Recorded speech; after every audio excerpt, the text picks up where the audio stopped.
بسم اللہ الرحمن الرحیم۔ السلام علیکم۔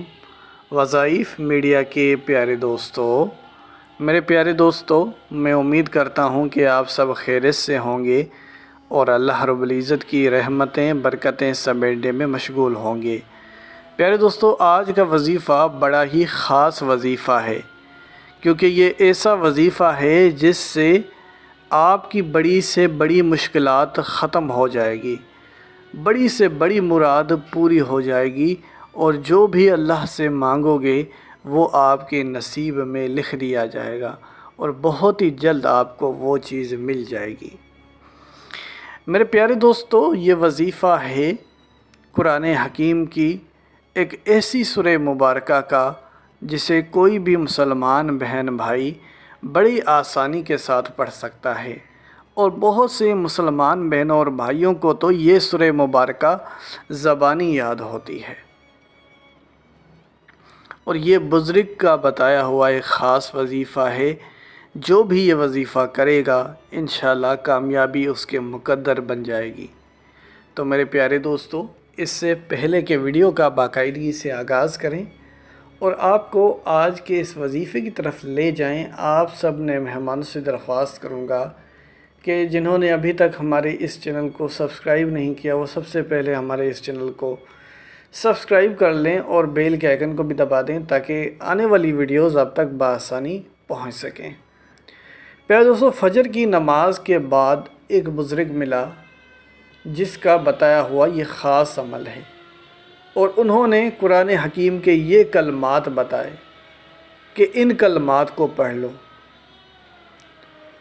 اب ظاہر سی بات ہے، ان کلمات کو پڑھنے کا طریقہ کار بھی بتایا گیا، لیکن سب سے پہلے میں آپ کو وہ کلمات پڑھ کے سناتا ہوں جو کہ آپ نے بھی پڑھنے ہیں۔ تو وہ کلمات ہیں سورہ العصر کے۔ تو وہ کلمات کیا ہیں؟ والعصر ان الانسان لفی خسر الا الذین آمنوا وعملوا الصالحات وتواصوا بالحق وتواصوا بالصبر۔ یہ وہ کلمات ہیں جو کہ آپ نے پڑھنے ہیں، اور انشاءاللہ انہی کلمات کی بدولت آپ کی بڑی سے بڑی حاجت پوری ہو جائے گی اور بڑی سے بڑی مشکلات سے آپ کو چھٹکارا مل جائے گا۔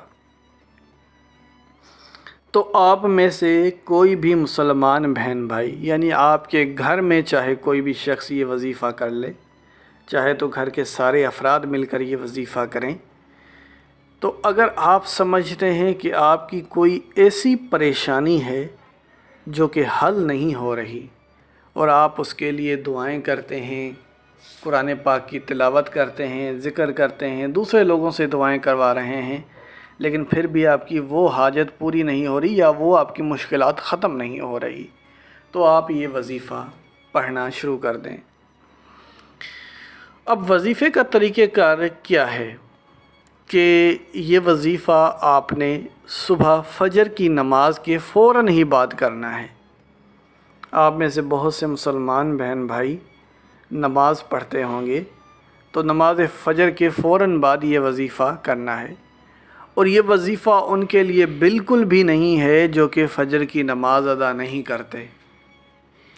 تو سب سے پہلی شرط تو یہی ہے کہ آپ اگر اس وظیفے سے فائدہ اٹھانا چاہتے ہیں تو فجر کی نماز ادا کر کے یہ وظیفہ کرنا ہوگا،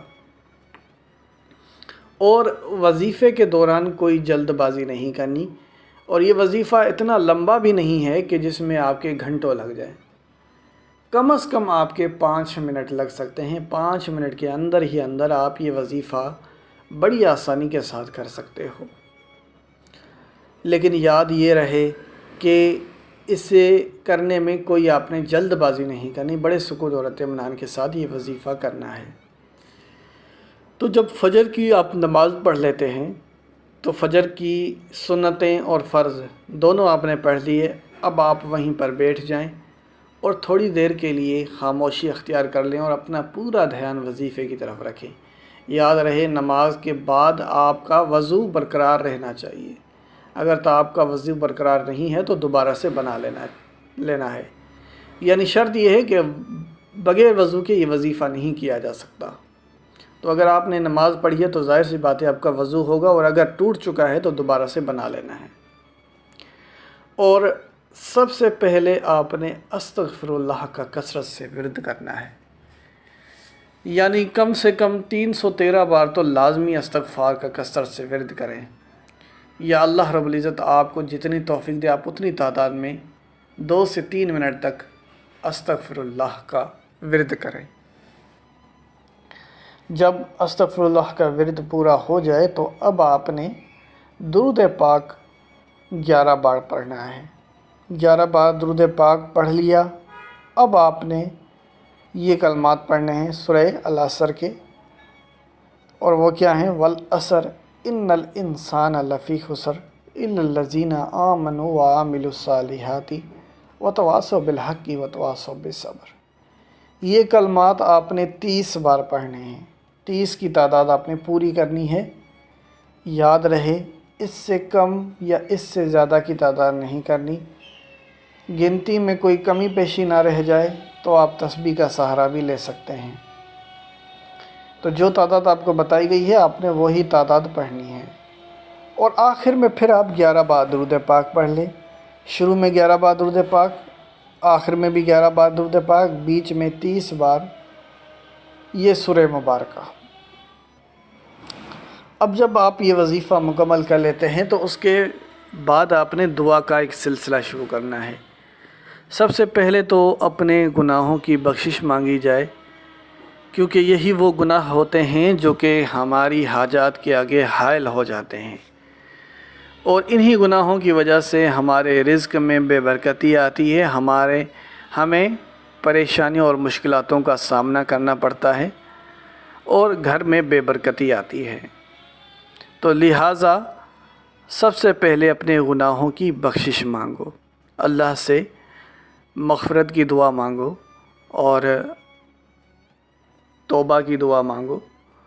انشاءاللہ جب آپ توبہ کریں گے تو اللہ کی ذات ایک ایسی عظیم ذات ہے کہ زمین سے لے کر آسمان تک اتنے گناہ کر لو کہ پورے خلا کو بھر دیں، اور اگر ایک بار بھی دل سے توبہ کیا تو سارے ہی گناہ معاف ہو جائیں گے۔